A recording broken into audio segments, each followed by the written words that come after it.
बच्चों, मैं आज आपको बीए पार्ट तृतीय का सेकंड पेपर विश्व का इतिहास, आधुनिक विश्व का इतिहास पढ़ाने जा रही हूँ, जिसका पहला चैप्टर है पुनर्जागरण एवं आधुनिक युग का प्रारंभ।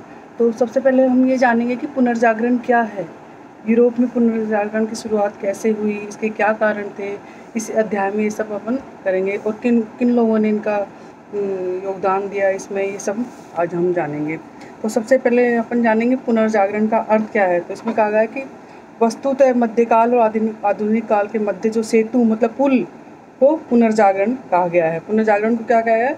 आधुनिक काल और मध्यकाल के मध्य जो सेतु था उसी को पुल को पुनर्जागरण कहा गया था। कहा कि पुनर्जागरण उस नवीन बौद्धिक मनस्थिति का प्रतीक है जो यूरोप को धीरे धीरे आधुनिकता के द्वार पर ले आई। मतलब धीरे धीरे यूरोप को आधुनिकता के द्वार, जो पहले मध्यकालीन रूढ़िवादी से ग्रसित थे लोग, वो आधुनिकता के द्वार पर आ गए। पुनर्जागरण का काल क्या माना जाता है? इसका क्या काल माना जाता है? 14वीं शताब्दी के मध्य से 16वीं शताब्दी के मध्य तक माना जाता है। तो मोटे तौर पर अपन क्या कह सकते हैं, 1350 ईस्वी से 1550 ईस्वी तक का अपन इसका काल मान सकते हैं। तो क्या अर्थ है, शाब्दिक अर्थ क्या है इसका? तो किसी पुरानी सुप्त ऐतिहासिक प्रक्रिया का पुनर्जागना, मतलब किसी पुरानी ऐतिहासिक प्रक्रिया, मतलब वो प्रक्रिया तो थी लेकिन वो लोगों को जानकारी में नहीं थी, मतलब किसी सुप्त प्रक्रिया का पुनः जागना ही पुनर्जागरण है। यूरोप में पुनर्जागरण का सब प्रारंभ में किया गया था, जो रूढ़ हो गया, मतलब प्रारंभ में किया गया था लेकिन लोग इसका अर्थ समझ नहीं पाए कि पुनर्जागरण है क्या, क्योंकि इस काल के लेखकों में चिंतकों ने प्राचीन यूनान रोम की विद्याओं को अध्ययन को पुनः अपनी रुचि प्रदर्शित की और नवीन चिंतन में अपना योगदान दिया। मतलब ये कहा गया है कि पहले भी पुनर्जागरण था लेकिन लोगों में जागरूकता नहीं थी। नवीन चिंतक और विचारक आए, उन्होंने पुनर्जागरण की गति को आगे बढ़ाया और इस तरह से यूरोप में पुनर्जागरण संभव हो पाया। पुनर्जागरण काल में यूरोप वस्तुतः के आंतरिक परिवर्तन के दौर से गुजरा, जिसमें एक नवीन चिंतन के बीज निकले, जो बाद में एक विकसित होकर नवीन युग आधुनिक काल के आधार बिंदु बन गए। तो इसलिए कहा जाता है कि जेई स्वेन ने इसकी क्या परिभाषा दी है, ये आप देखिए। पुनर्जागरण एक समूहवाचक शब्द है जिसके अंतर्गत उन समस्त बौद्धिक परिवर्तनों को शामिल किया जाता है जो मध्यकाल के अंत में एवं आधुनिक काल के प्रारंभ में दिखाई देते हैं। मतलब जेई स्वेन ने इसकी परिभाषा दी कि जो बौद्धिक परिवर्तन हुए है ना, जो बौद्धिक परिवर्तन हुए वो पुनर्जागरण के अंतर्गत आते हैं। तो इसकी क्या क्या विशेषताएं मानी गई है? तो इसके 3 आधारभूत स्तंभ माने गए हैं। मानववाद, दूसरा है बुद्धिवाद, तीसरा है वैज्ञानिक मनस्थिति। तो 3 आधारभूत स्तंभ माने गए हैं। तो मानववाद का अर्थ क्या है कि मानवीय व्यक्ति के स्वतंत्र विकास की संभावना में विश्वास, मतलब मानव किस तरह से अपना विकास कर सकता है स्वतंत्र रूप से रहकर, मानववाद का विकास हुआ। दूसरा है बुद्धिवाद, मतलब विवेक, जो बुद्धिवादी लोग हुए उनका स्वतंत्र चिंतन, मतलब बाहर निकल कर आया, उसे बुद्धिवाद या विवेक कहा गया। तीसरा है वैज्ञानिक मनस्थिति, अर्थात बिना सिद्धि या प्रमाण के भौतिक विश्व के किसी भी कार्य कारण को संबंध को स्वीकार न करना। मतलब कोई अपन बताता है कि ये चीज़ हुई है तो अपन उसके पीछे कार्य कारण जानेंगे ना। तो ये 3 चीज़ इसके आधार बिंदु रहे हैं। क्या कर रहे हैं? मानववाद, बुद्धिवाद, वैज्ञानिक मनस्थिति, 3 चीज़ पुनर्जागरण के आधार स्तंभ रहे हैं।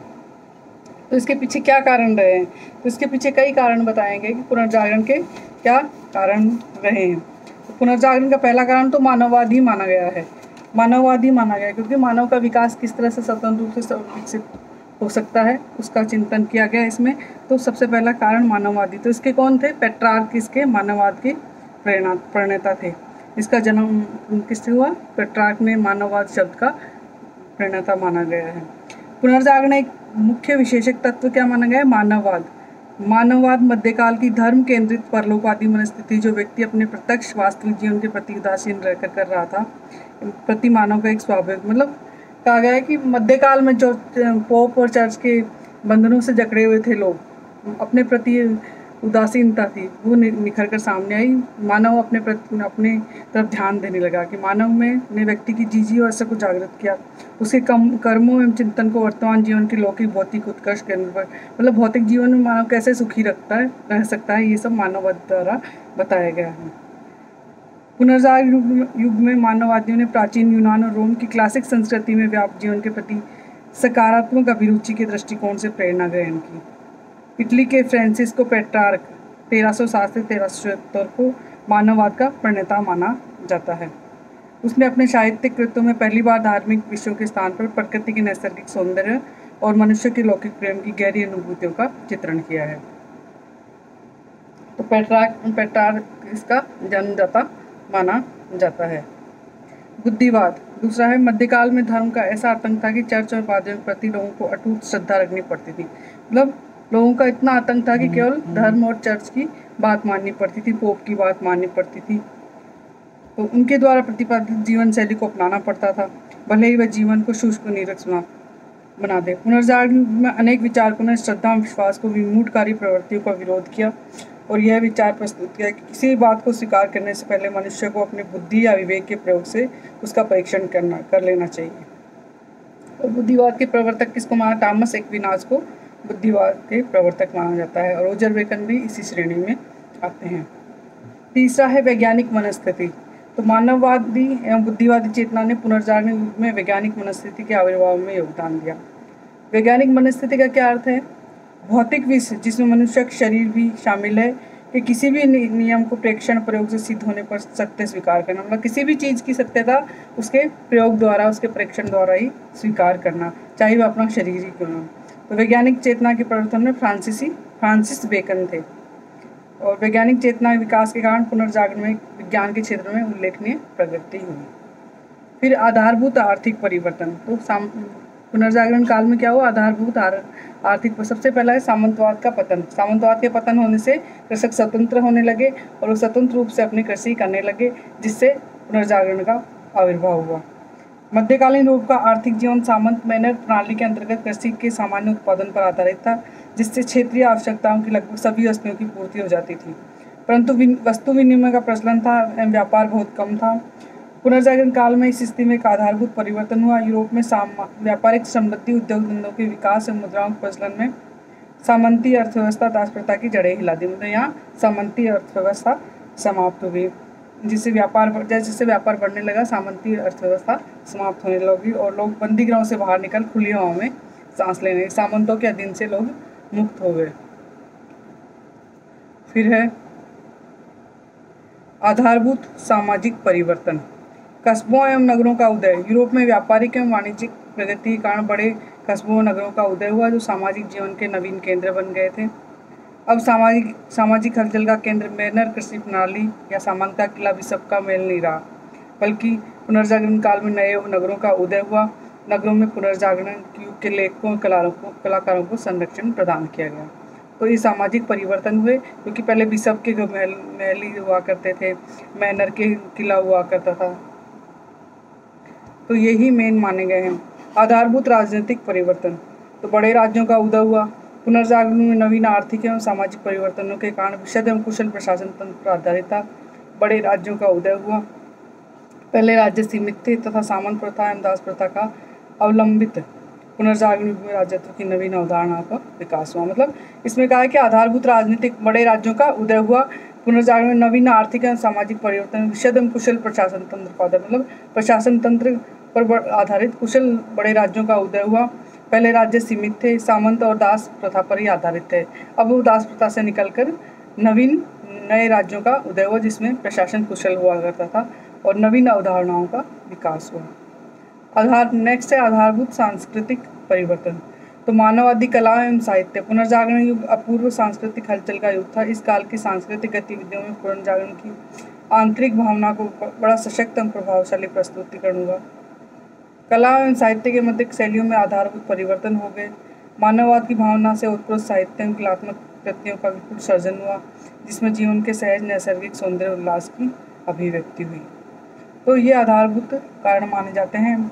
मानववाद, बुद्धिवाद, वैज्ञानिक मनस्थिति, आधारभूत आर्थिक परिवर्तन, आधारभूत सामाजिक परिवर्तन, आधारभूत राजनीतिक परिवर्तन, आधारभूत सांस्कृतिक परिवर्तन। तो ये सारे कारण माने जाते हैं पुनर्जागरण के उद्भव के लिए। मतलब ये आधारभूत विशेषता हैं जो पुनर्जागरण के लिए उत्तरदायी होती हैं। तो इसके लिए मुख्य कारण क्या माने गए हैं मध्यकाल के? तो धर्म युद्ध एवं पूर्वी देशों से संपर्क। तो पूर्वी देशों से संपर्क अर्थात पूर्वी देशों से संपर्क से लोगों में बौद्धिक चेतना उत्पन्न हुई। तो माना जाता है कि पुनर्जागरण काल में स्वतंत्रता मूलक अनुसंधान के आरंभिक प्रेरणा सूत्र धर्म युद्ध के परिणाम स्वरूप के पूर्वी देशों के संपर्क में आए। ये धर्म ईसाइयों द्वारा अपनी पवित्र भूमि जेरूसलम को मुस्लिम आधिपत्य से मुक्त करने के लिए लड़े गए थे। वे किसके से? तुर्कों और ईसाइयों के मध्य लड़े गए थे। सन 1096 से 1271 के मध्य कुल 8 धर्म युद्ध लड़े गए। यद्यपि ईसाई लोग अपनी पवित्र भूमि को प्राप्त करने में असफल रहे, लेकिन धर्म युद्धों के माध्यम से यूरोप वासियों का पूर्वी देशों से जो संपर्क हुआ, उसके कारण यूरोप का वर्षों से चल रहा जड़तापूर्ण अलगाववाद टूटा। यूरोप में अनेक नवीन विचारधारा वस्तुओं का आगमन हुआ। तो सबसे बड़ा क्या धर्म युद्धों को इसका कारण माना गया है? तो धर्म युद्ध किसके मध्य? तुर्कों और ईसाइयों के मध्य। तो जेरूसलम किसकी? ईसाइयों की पवित्र भूमि थी, उसको प्राप्त करने के लिए ये ईसाइयों और तुर्कों के मध्य लड़े। तो ईसाई अपनी पवित्र भूमि को प्राप्त करना चाहते थे, लेकिन वो सफल नहीं हुए। लेकिन फिर भी जो युद्ध लड़ गए उनसे उनके सामने अनेक चीज़ें सामने उभर कर आई। उनका संपर्क पूर्वी देशों से हुआ, जो उनकी जड़तापूर्ण स्थिति थी उससे उठकर वो ऊपर आए और नवीन विचारधाराएं उनके यहाँ प्रसारित हुई, जिसके कारण पुनर्जागरण को गति दी। तो कितने युद्ध? 8 धर्म युद्ध लड़े गए। 1096 से 1271 के मध्य 8 धर्म युद्ध लड़े गए। तो इतिहासकार जे स्वेन के अनुसार यह निश्चित है कि धर्म युद्ध के धार्मिक परिणाम उसके बौद्धिक, आर्थिक, सामाजिक परिणाम की तुलना में बहुत कम थे, है ना। तो इसलिए कहा जाता है कि धर्म युद्धों को महत्वपूर्ण कारण माना जाता है। इस संबंध में क्या क्या प्रभाव रहे, धर्म युद्धों के क्या क्या प्रभाव रहे, तो इसका समीक्षा भी अपन करेंगे। तो धर्म युद्ध के माध्यम से यूरोप वासियों को पूर्वी देशों की अपेक्षाकृत उदारवादी विचारों को जानने का अवसर मिला। मतलब इनके माध्यम से इनको उदारवादी विचारों को जानने का अवसर मिला। धर्म युद्धों से लौटकर आए व्यक्ति एक विस्तृत बौद्धिक क्षितिज के साथ लौटे। उन्होंने यूरोप की संकुचित एवं जड़तापूर्ण मानसिकता पर अनेक प्रश्न उठाने शुरू कर दिए। जो भी धर्म युद्ध से लौटकर आए उन्होंने संकुचित मानसिकता से ऊपर उठकर वो जड़तापूर्ण स्थिति का उन्होंने विरोध किया और नवीन विचारों के आगमन होने लगे और पुरानी व्यवस्था को छिन्न भिन्न करने लगे। फिर धर्म युद्ध के परिणाम से पूर्वी संस्कृतियों के संचित ज्ञान को प्राप्त करने की दिशा में यूरोप के विद्वान सचेत हुए। धर्म युद्ध में गए लोगों के माध्यम से यूरोपवासियों को पूर्वी देशों के उदार दार्शनिक विचारों, अरबी संख्या, कुतुबनामा, कागज आदि के बारे में जानकारी प्राप्त हुई। तो अरस्तु के वैज्ञानिक ग्रंथ भी पूर्वी देशों के माध्यम से उन्हें यूरोप में आए। फिर धर्म युद्धों के माध्यम से पूर्वी देशों की अनेक वस्तुएं यूरोप में आई, जैसे मसाले, सुगंधित द्रव्य, रेशम, मलमल, चीनी, औषधियाँ, शीशे की वस्तुएं, बहुमूल्य पत्थर, कालीन, खजूर आदि। यूरोप के बाजारों में इन वस्तुओं की मांग अत्यधिक बढ़ गई, जिसके फलस्वरूप व्यापार एवं वाणिज्य की जबरदस्त प्रोत्साहन मिला। नए व्यापारिक केंद्रों, नगरों का विकास हुआ, जिससे पुनर्जागरण युग के विचारकों के अनुकूल भौगोलिक स्थितियों को प्रदान किया। इसलिए कहा जाता है कि अनेक यूरोप से पूर्वी देशों से अनेक वस्तुएं आई, मसाले, सुगंधित द्रव्य, रेशम, मलमल, चीनी। तो इससे व्यापार को जबरदस्त प्रोत्साहन मिला और नए भौगोलिक केंद्रों का उत्थान हुआ। फिर धर्म युद्धों में ईसाई की पराजय के कारण पूर्वी देशों के उदारवादी विचारों के आगमन के कारण यूरोपवासियों की चर्च के प्रति मुग्धावस्था भंग हो गई। मतलब चर्च के प्रति अंधविश्वास था वो भंग हो गया और उन्हें चर्च को अपराजय और दोषहीनता में पूर्ण विश्वास नहीं रहा। प्रभुत्व यूरोपवासी अब जीवन की समस्याओं को निदान के लिए चर्च पर आश्रित नहीं थे। वह स्वतंत्र अनुसंधान की ओर मतलब स्वतंत्र अनुसंधान करने, हमारी समस्याओं का समाधान कैसे हो सकता है, वो स्वतंत्र अनुसंधान करने लगे। यूरोप के आर्थिक जीवन में हुए परिवर्तनों पर निम्न प्रकार का सहयोग, क्या सहयोग दिया, मतलब आर्थिक जीवन में जो भी परिवर्तन उन्होंने क्या सहयोग दिया। व्यापार के विकास से मुद्रा व्यवस्था में आत्मनिर्भर सामंती व्यवस्था टूट गई और कृषक को अपने सामंतों की प्रतिगामी मानसिकता के मायाजाल से मुक्ति मिल गई और वो स्वतंत्र चिंतन की आकांक्षा करने लगे। दूसरा, व्यापार के विकास ने यूरोप में एक समृद्ध व्यापारिक वर्ग को जन्म दिया, जिसने चर्च एवं पादरियों के आधिपत्य को अपने नवीन जीवन शैली में स्वीकार किया। यह वर्ग अपनी समृद्धि के बलबूते स्वतंत्र चिंतन जीवन शैली का हमायती बन गया।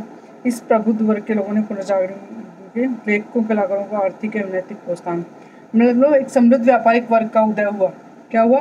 यूरोप में एक समृद्ध व्यापारिक वर्ग हुआ और चर्च और पादरियों के आधिपत्य को स्वीकार करना उन्होंने मना किया और इसी वर्ग ने प्रबुद्ध लोगों को संरक्षण प्रदान किया, प्रोत्साहन प्रदान किया, आर्थिक एवं नैतिक प्रोत्साहन प्रदान किया।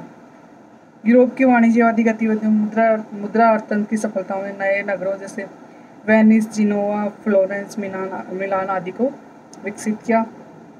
इनमें से कुछ स्वतंत्र नगर राज्य बन गए, जहाँ परंपरावादी मानसिकता को चुनौती दी जाने लगी और नवीन बौद्धिक अनुसंधान का प्रारंभ हुआ। ये नगर पुनर्जागरण युग के साहित्यकार कलाकारों एवं कलाकारों के आश्रय स्थल बन गए। कौन कौन से? वेनिस, जिनेवा, फ्लोरेंस, मिलान, ये सभी इटली के नगर हैं जो विकसित हुए और विकसित होने के बाद यहाँ कलाकारों को संरक्षण प्रदान किया जाने लगा। फिर सबसे बड़ा क्या हुआ? कागज एवं छापेखाने का आविष्कार। तो यूरोप में 14वीं शताब्दी में लेखन कार्य में कागज के प्रयोग एवं 15वीं शताब्दी में छापेखाने के आविष्कार ने पुनर्जागरण के प्रसार में बड़ा महत्वपूर्ण योगदान दिया। मतलब छापेखाने का आविष्कार होने से पुनर्जागरण के प्रसार में महत्वपूर्ण योगदान मिला।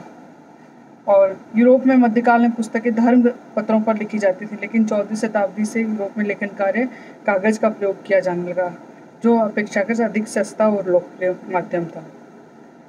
1485 में जर्मनी के जोहान गुटेनबर्ग ने मुद्रण कला या छापेखाने का आविष्कार कर लिया। उसने 1454 ईस्वी में प्रकाशित 31 पंक्ति की पुस्तक दी इंडलजेंस ऑफ निकोलस फिफ्थ की प्रतियां यूरोप के विभिन्न पुस्तकालयों में उपलब्ध है। 1455 ईस्वी में गुटेनबर्ग के दो सहायकों जोहान फर्स्ट एवं पीटर स्कोएफेक्ट ने जर्मनी में एक मुद्रणालय प्रिंटिंग प्रेस की स्थापना की और शीघ्र ही ये कला यूरोप के अन्य देशों में प्रसारित हो गई। तो 1455 ईस्वी में गुटेनबर्ग के दो सहायक जोहान फर्स्ट एवं पीटर स्टोर ने जर्मनी में एक प्रिंटिंग प्रेस की स्थापना की।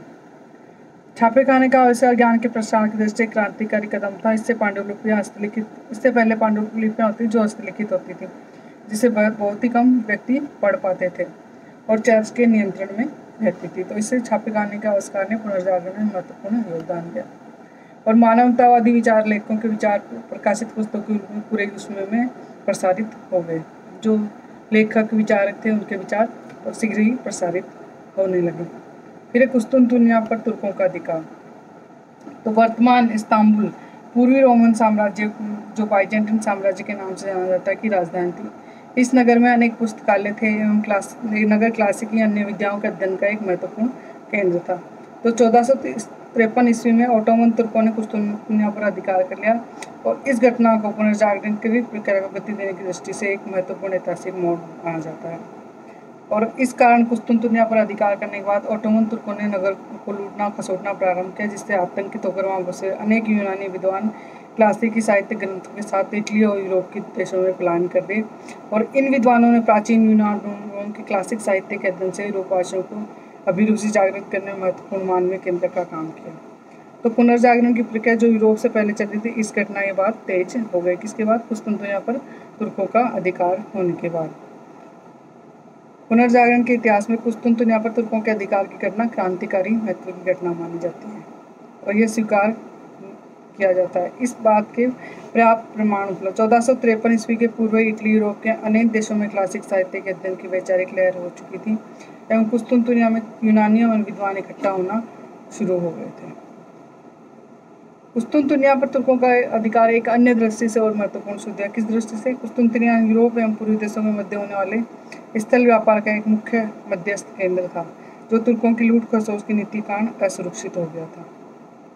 इससे यूरोपवासी व्यापार के जलमार्गों के अन्वेषण की ओर प्रेरित हुए, जिससे क्रमशः परिणति अमेरिका और भारत सहित अनेक देशों की खोज की गई।